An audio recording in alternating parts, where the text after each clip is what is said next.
Hi student, और ठीक हो? जय सिया राम।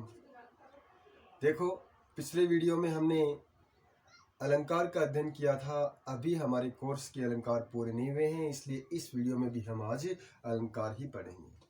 हमारे 3 अलंकार और बच गए कोर्स में। अनुप्रास बच गया, दृष्टांत बच गया और विरोधाभास अलंकार बच गया। इनका अध्ययन हम आज इस वीडियो में करेंगे। फिर हमारे कोर्स के अलंकार जो हैं उनका टॉपिक हमारा खत्म हो जाएगा। देखिए, आज हम सबसे पहले पढ़ेंगे दृष्टांत अलंकार। हमने पिछले वीडियो में उदाहरण अलंकार पढ़ा था। उदाहरण अलंकार में क्या था कि कोई बात कही जाती थी और उस बात को प्रमाणित करने के लिए उससे मिलता जुलता उदाहरण दिया जाता था, जिसे जैसे, जैसा, मिस इन शब्दों के द्वारा प्रस्तुति किया जाता था। लेकिन अगर जैसे, जैसा, मिस, जो ये शब्द अगर जहां पर नहीं आएंगे, बात कह करके उससे संबंधित उदाहरण दिया जाएगा, तो वो यहाँ दृष्टांत अलंकार हो जाएगा। बस इतना ही फर्क है दोनों में। उसमें भी बात कह करके उससे मिलता जुलता उदाहरण दिया जाता था, इसमें भी बात कह करके उससे मिलता जुलता उदाहरण दिया जाता है। लेकिन इसमें उपमावाचक शब्दों का प्रयोग नहीं होता दृष्टांत में, और उदाहरण में उपमावाचक शब्द जैसे जैसा, जैसे, जो इत्यादि का प्रयोग होता है। देखिए, दृष्टांत अलंकार की परिभाषा मैं पहले लिख चुका हूं ताकि वीडियो बड़ा नहीं हो जाए। देखिए, जब काव्य में, दृष्टांत अलंकार की परिभाषा क्या है? जब काव्य में पहले एक बात कहकर, क्या कहकर? पहले एक बात कहकर उसी से मिलती जुलती बात उदाहरण के रूप में कही जाती है या उदाहरण के द्वारा कही जाती है, तब ऐसी स्थिति में काव्य में जो अलंकार होगा वो दृष्टांत अलंकार होगा। कोई बात कह दी जाए और उससे मिलता जुलती बात उदाहरण के द्वारा बताई जाए, तो वहां पर कौन सा अलंकार होगा? दृष्टांत अलंकार होगा। देखिए, अभी हम उदाहरण लेते हैं। शिव औरंग ही जीती सके, शिव औरंग ही जीती सके, और ने राजा राव कि शिवाजी ही औरंगजेब, औरंगजेब कौन है? औरंगजेब को। शिव कौन है? शिवाजी। जीती सके, जीत सकते हैं। जीती सके का अर्थ क्या होगा? जीत सकते हैं। और ने राजा राव, और कोई राजा या राव शिवाजी को जीत नहीं, औरंगजेब को जीत नहीं सकता। इस धरती पर शिवाजी के समय में शिवाजी ही एक ऐसे शासक थे जो औरंगजेब को हरा सकते थे। आगे कहता है, हाथी मथ पर सिंह बिनु, हाथी के मत्थे पर यानी कि हाथी के मस्तक पर, सिंह बिनु, शेर के बिना, आन ने घाले घाव, और कोई घाव नहीं कर सकता। तो यहाँ पर शिवाजी की तुलना शेर से की है। किससे की है? शेर से की है। और आपको मैं बता देना चाहता हूं कि एक शेर और हाथी का उदाहरण देकर के औरंगजेब पर जीत दिखाई है। किसकी? शिवाजी की जीत दिखाई गई है। पहले तो एक बात कह दी, कौन सी बात? कि शिवाजी ही ऐसे शासक हैं जो औरंगजेब को हरा सकते हैं। फिर इससे मिलता जुलता उदाहरण भी दिया है। कहता है जिस प्रकार शेर होता है ना, शेर, वही ही हाथी के सर पे घाव कर सकता है। दूसरे उदाहरण में देखिए आप, सठ सुधर ही, सठ यानी कि मूर्ख। सठ क्या होता है? मूर्ख होता है। सठ होता है मूर्ख, सठ होता है मूर्ख। सुधर ही, सुधर सकता है। सठ सुधर सकता है।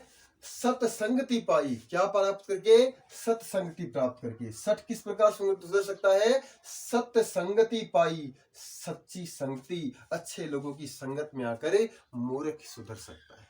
इसके अलावा मूर्ख का कोई इलाज नहीं है सुधरने का। वो कैसे सुधर सकता है? अच्छी संगति के माध्यम से सुधर सकता है। जिस प्रकार पारस परसी कु धातु सुहाई, पारस परसी कु धातु सुहाई, पारस जो पत्थर है उसको परसी यानी कि छूकर, पारस को छू करके, कु धातु लोहा, कु धातु किसको बोला गया है? लोहे को बोला गया है। किसको बोला गया है? कु धातु लोहे को बोला गया है। कहता है पारस को छू करके लोहा जो है वो भी सुहाई, वो भी सुहाने लग जाता है, यानी कि वो भी सोना हो जाता है।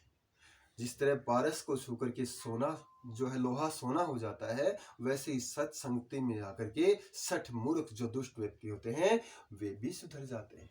यहाँ पर कवि ने बड़े सुंदर ढंग से पहले एक बात कही है, कहता है मूर्खों को भी सुधार सकती है कौन? सत्संगति। मूर्खों को भी कौन सुधार सकती है? सत्संगति सुधार सकती है। वैसे ही पारस परसी कु धातु सुहाई, पारस जो है उसको परसी यानी कि उसको छूकर, कु धातु जो लोहा है, कौन है? लोहा है। सुहाई वो भी अच्छा बन जाता है, यानी कि वो सोना बन जाता है। अतः यहाँ पर कौन सा अलंकार होगा? दृष्टांत अलंकार, क्योंकि एक बात कही है और उससे मिलता जुलता फिर लोहे का और पारस का उदाहरण दिया है यहाँ पर। अगला देखिए, कन कन जोरे मन जुरे, कन कन जोरे मन जुरे, खावत निबरे सोए, बूंद बूंद ते घट पर टपके रितो होए। कहता है कन कन जोड़ते हैं, कन कन जोड़ते हैं तो फिर मन जुड़ जाता है। थोड़ा थोड़ा भी अगर इंसान जोड़ता है तो मनो हो जाता है, बहुत सारा उसके पास जुड़ जाता है। खावत निबरे सोए, और अगर हम खाते ही रहते हैं, खाते ही रहते हैं तो निबर जाता है, यानी कि समाप्त हो जाता है। सोए जो हमारे पास होता है वो भी समाप्त हो जाता है। अब एक बात तो कह दी, क्या कह दी? कि अगर कण कण थोड़ा थोड़ा भी इंसान जमा करता है तो फिर वह क्या करता है? बहुत सारा जोड़ लेता है। लेकिन फिर अगर उसको खाता ही रहता है, बर्बाद ही करता रहता है, खर्च ही करता रहता है, तो सीधी सी बात है एक दिन समाप्त होगा। वैसे ही उदाहरण के तौर पर कहा है लेखक ने, कहता है बूंद बूंद ते घट भरी, सॉरी ये भरी शब्द है, बूंद बूंद ते घट भरी, टपकत रीतो होय, टपकत रीतो होय, कि बूंद बूंद से घड़ा भर जाता है, बूंद बूंद से घड़ा भर जाता है। टपकत, लेकिन टपकता है जब वो तो घड़ा रीता यानी कि खाली भी हो जाता है।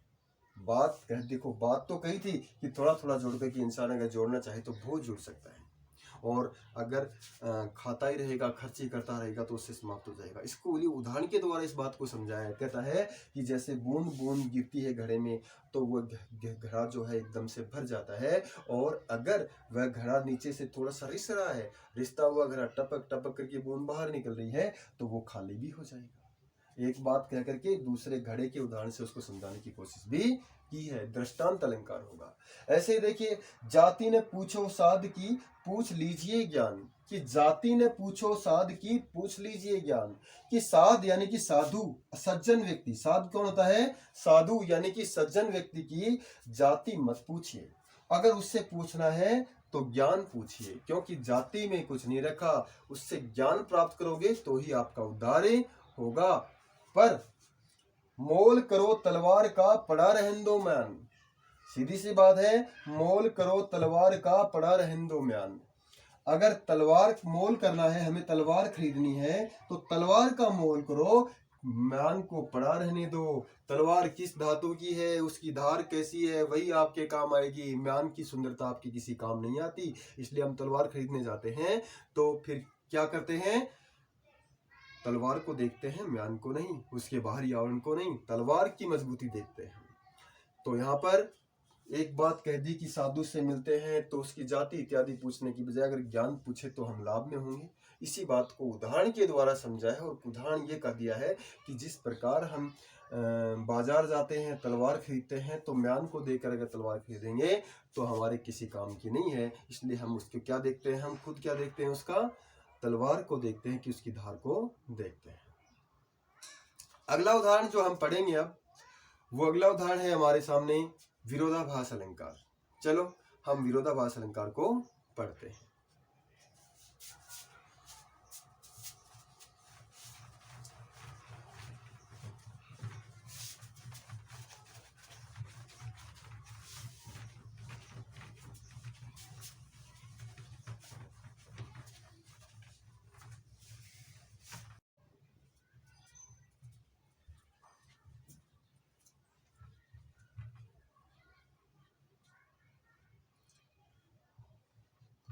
विरोधाभास अलंकार। विरोधाभास अलंकार क्या होता है? देखिए, काव्य में जब वास्तविक विरोध तो नहीं होता, वास्तविक विरोध तो नहीं होता,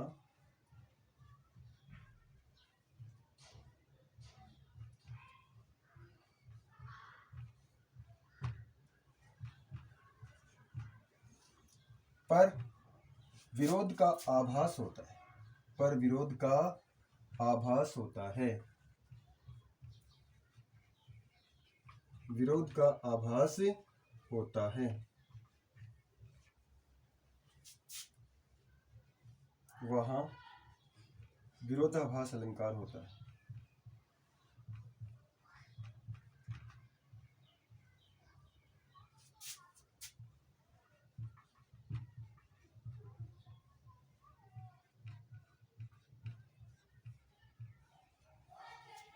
वहां विरोधाभास अलंकार होता है। देखिए, वास्तविक विरोध तो नहीं है, लेकिन विरोध का आभास होता है। कैसे होता है, हम उदाहरण के द्वारा समझेंगे। जैसे जो जो बूढ़े श्याम रंग तो उज्ज्वल होए। जो जो बूढ़े श्याम रंग, जो जो बूढ़े श्याम रंग,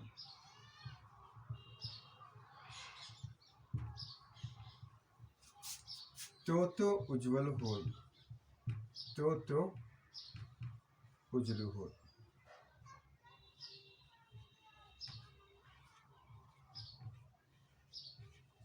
क्या क्या कह रहा है, देखते ही, देखिए, जो जो बूढ़े श्याम रंग तो उजलू हो, देखते ही हमें क्या लगता है, जो जो इंसान जो है, मनुष्य जो है, बूढ़े यानी कि डूबता है।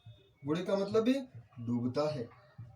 किसमें, श्याम रंग में, काले रंग में। किसमें, श्याम का मतलब क्या होता है, काले रंग में। तो उजलू, उजलू यानी कि सफेद। तो क्या हो जाता है, सफेद होता है। अब देखिए, यहाँ पर देखने पर साफ साफ पता चलता है कि दोनों बातों में विरोध है। भाई, काले रंग में डूबेगा तो सफेद कैसे होगा, नहीं हो सकता ना। लेकिन ये वास्तविक विरोध नहीं है, केवल विरोध का आभास हो रहा है, क्योंकि इन दोनों शब्दों का अलग अर्थ निकलेगा, अर्थ कुछ और ही निकलेगा। जैसे देखिए, जो जो बूढ़े, जो जो इंसान डूबता है श्याम कृष्ण रंग भक्ति का। कौन किसका रंग है ये, भक्ति का। जो जो इंसान कृष्ण भक्ति के रंग में डूबता है तो उजलू यानी कि पवित्र हो जाता है। क्या हो जाता है, पवित्र हो जाता है। जो जो इंसान श्री कृष्ण भक्ति में डूबता है तो वह कैसा हो जाता है, पवित्र हो जाता है। एक बार देखने पर विरोध लगता है कि भाई काले रंग में डूबेगा तो सफेद कैसे होगा, लेकिन इसका अर्थ ये नहीं है, केवल विरोध दिखाई देता है। व्यर्थ तो कुछ और ही है कि जो जो इंसान श्याम रंग में यानी कि कृष्ण भक्ति में डूबता है तो पवित्र हो जाता है, उसका मन साफ हो जाता है। यहाँ पर ऐसे होता है विरोधाभास अलंकार कि देखने पर ऐसा लगेगा कि विरोध है, लेकिन वास्तव में विरोध नहीं है। ऐसे ही देखिए अगला उदाहरण, शीतल वाणी में आग लिए फिरता हूं। शीतल वाणी में आग लिए फिरता हूं।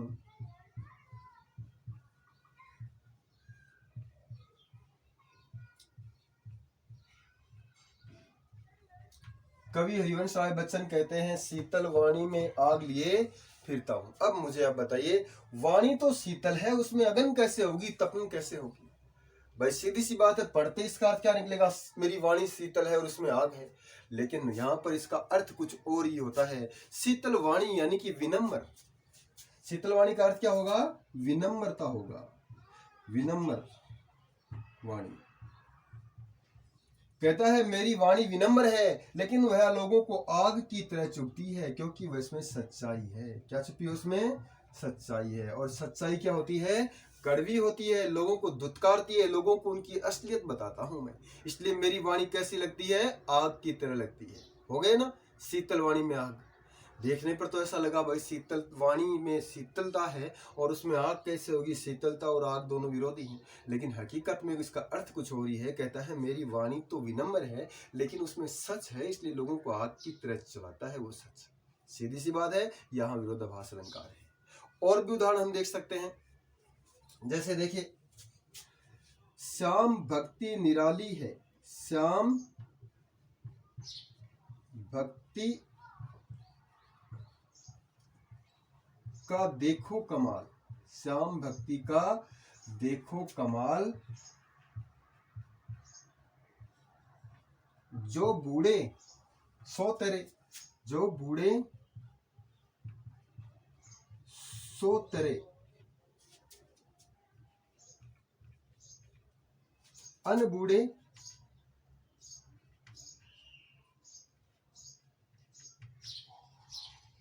बूढ़े, अन बूढ़े बूढ़े। कहता है श्याम भक्ति का देखो कमाल, जो बूढ़े सो तरे अन बूढ़े बूढ़े। अर्थ क्या है? देखते ही अर्थ ये निकलता है कि श्याम भक्ति का कमाल देखिए, जो बूढ़े जो इसमें डूब गए वो तो तर गए, जो बूढ़े यानी कि डूब में गए वो तर गए, और अन बूढ़े जो नहीं डूबे वो डूब गए। देखिए यहाँ पर जो डूब गए वो तो तिर गए, पार हो गए, और जो नहीं डूबे वो डूब गए, जो नहीं डूबे वो डूब गए। देखो बातों में विरोध लगता है, लेकिन यहाँ पर भक्ति से संबंधित बात है। किससे संबंधित बात है? भक्ति से संबंधित बात है। भक्ति में श्याम की भक्ति जिसने की है वो भवसागर से पार हो गया, और जो श्याम की भक्ति में नहीं डूबा वो डूब गया, इस संसार रूपी सागर में डूब गया। इसलिए यहाँ पर विरोध लगता है लेकिन है नहीं। देखने पर तो कि जो तर गए कौन? जो बूढ़े यानी कि जो डूब गए। बूढ़े का अर्थ क्या होता है? डूबना। जो डूब गए वे तो तर गए, और जो नहीं डूबे वे डूब गए। सीधी सी बात है।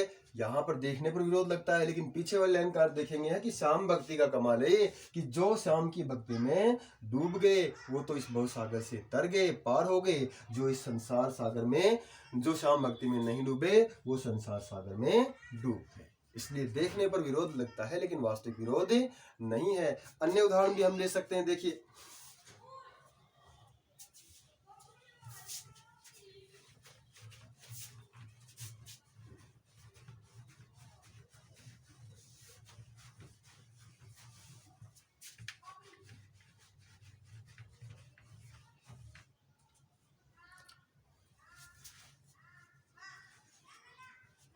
दिल में क्या झरना है, दिल में क्या झरना है,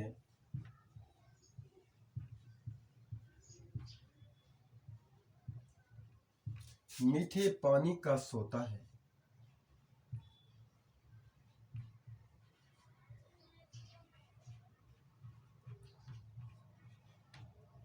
मीठे पानी का सोता है, जितना भी उड़ेलता हूँ भर भर फिर आता है। जितना भी उड़ेलता हूँ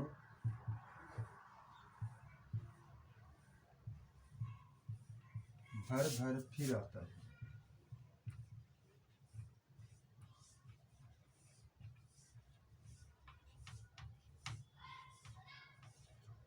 गजानन माधव मुक्ति बहुत बड़े कवि हुए हैं। वे कहते हैं कि मेरे दिल में क्या कोई झरना है, क्या कोई मीठे पानी का स्रोत है, कि मैं जितना भी उड़ेलता हूँ उस पानी के उस स्रोत को जितना भी उड़ेलता हूँ इस हृदय से बाहर निकालता हूँ, भर भर फिर आता है मेरे हृदय में वो स्रोत दोबारा भर जाता है। देखने पर कि मीठे पानी का झरना है, जो भी है उसको उड़ेलता है और फिर अपने आप भर जाता है। उड़ेल देता है भाई, किसी गिलास को पानी को हम उड़ेल देंगे दोबारा भर जाए। विरोध वाली बात है कि नहीं बात है?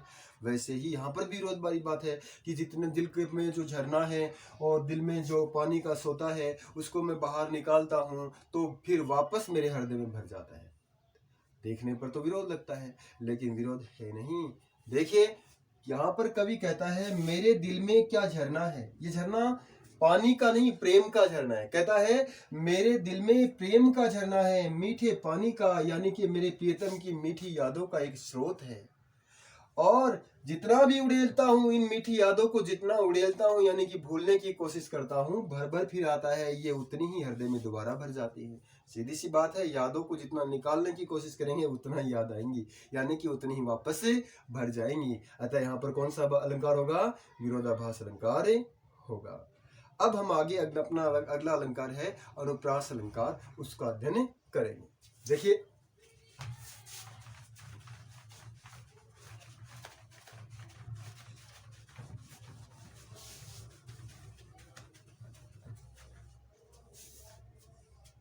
अनुप्रास अलंकार क्या होता है? बहुत सरल है अनुप्रास अलंकार, जो हमें सबसे पहले ही बता देना चाहिए था, लेकिन हम सबसे लास्ट में बता रहे हैं। देखिए अनुप्रास अलंकार क्या है?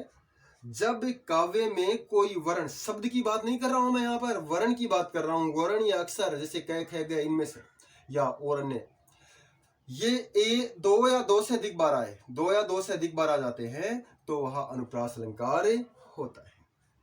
जब काव्य में कोई वर्ण की आवृत्ति दो या दो से अधिक बार होगी, वहां अनुप्रास अलंकार होता है। हम थोड़ा देसी उदाहरण की बात करें, देखिए, चंदू के चाचा ने चंदू की चाची को चांदी की चम्मच से चटनी चटाई। अब यहाँ पर च की आवृत्ति हो रही है बार बार, च ही च आ रहा है कि नहीं आ रहा? आ रहा है ना? तो यहाँ पर कौन सा अलंकार होगा? अनुप्रास। कितना सरल अलंकार देखो, चंदू के चाचा ने चंदू की चाची, च की आवृत्ति बार बार हो रही है, एक दो या दो से अधिक बार आ गया, तो यहाँ पर अनुप्रास अलंकार होगा। ऐसे देखो, खड़क सिंह के खड़कने से खड़कती है खिड़कियां, यहां पर भी अनुप्रास अलंकार होगा। वैसे ही कंकु के काका ने कंकु की काकी को ककड़ी कटाई, यहां पर भी क ही क की आवृत्ति हो रही है। तो सीधी सी बात है, जहां पर किसी वर्ण की आवृत्ति दो या दो से अधिक बार हो, वहां अनुप्रास अलंकार होता है।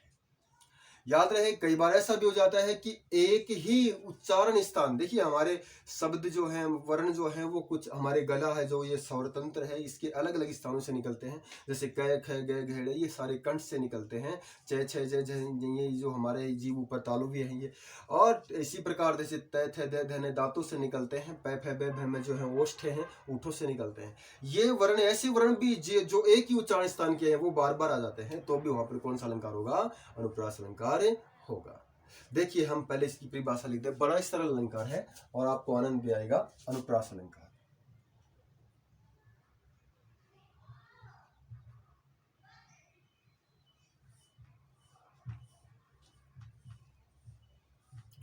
जब काव्य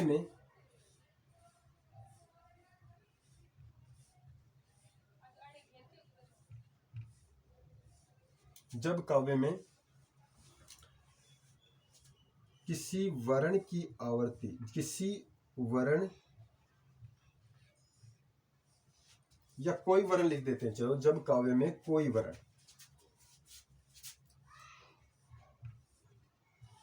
जब काव्य में कोई वर्ण दो या दो से अधिक बार आता है, दो या दो से अधिक बार आता है,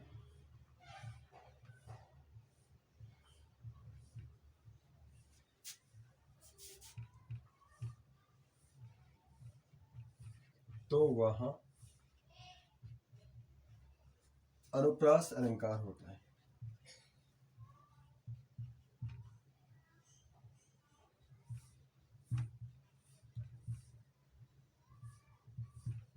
तो वहां अनुप्रास अलंकार होता है। जब काव्य में कोई वर्ण दो या दो से अधिक बार आता है। अब आप बोलेंगे, सर आपने ऐसा तो यमक में भी बताया था। बिल्कुल बताया था, लेकिन वहां पर वर्ण की जगह मैंने क्या बताया था? शब्द की आवृत्ति और उसके अर्थ भी अलग अलग निकलेंगे। यहाँ वर्ण की आवृत्ति हो रही है, अलग अलग अर्थ की कोई शर्त नहीं है, बस केवल यही कहा गया है कि वर्ण जो है वो दो या दो से अधिक बार आए। जैसे उदाहरण लेते हैं हम, वो हमने आपको उदाहरण समझाने के लिए देसी उदाहरण दिए थे, उनको आप परीक्षा में ना लिखें, हम दूसरे उदाहरण लिखते हैं। देखिए, कटी किंकनी कै मदुराई, कटी किंकिनी कै मदुराई।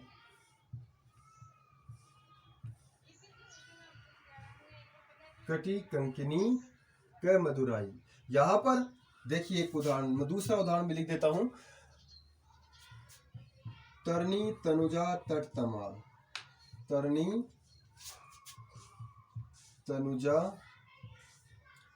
तट तमाल।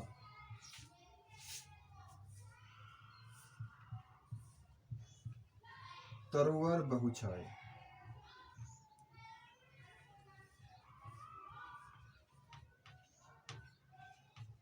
और देख लीजिए,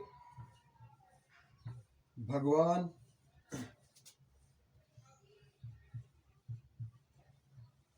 भक्तों की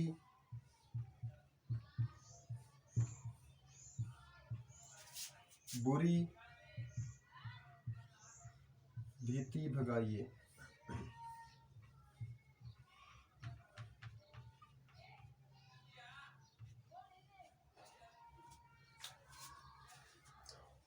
और देख लीजिए, भारत भारत के भारतीय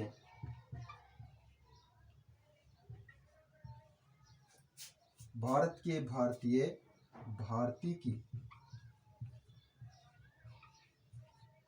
करे आरती।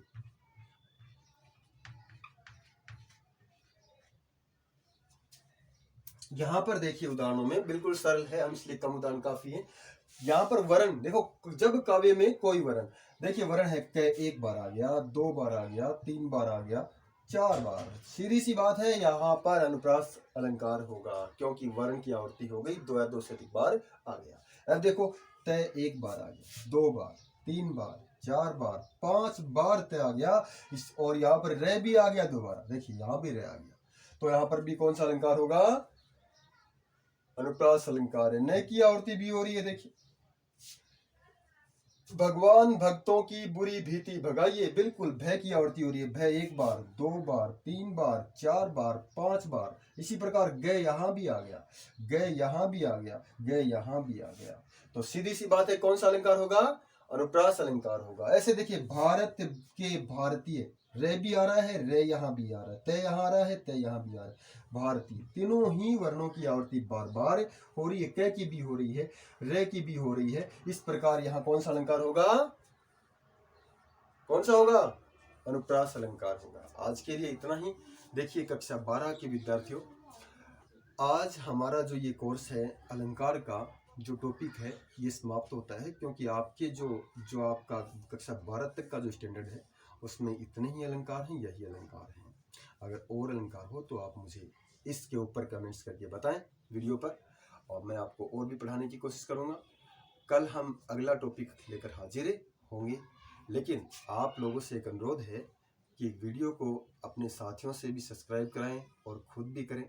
मैं आपके लिए और बेहतरीन जो है कार्य करूंगा, क्योंकि इससे मेरा मनोबल बढ़ेगा, और जब आप मेरा मनोबल बढ़ेगा तो मैं आपके लिए कुछ भी करने के लिए तैयार हूँ। जय सिया राम।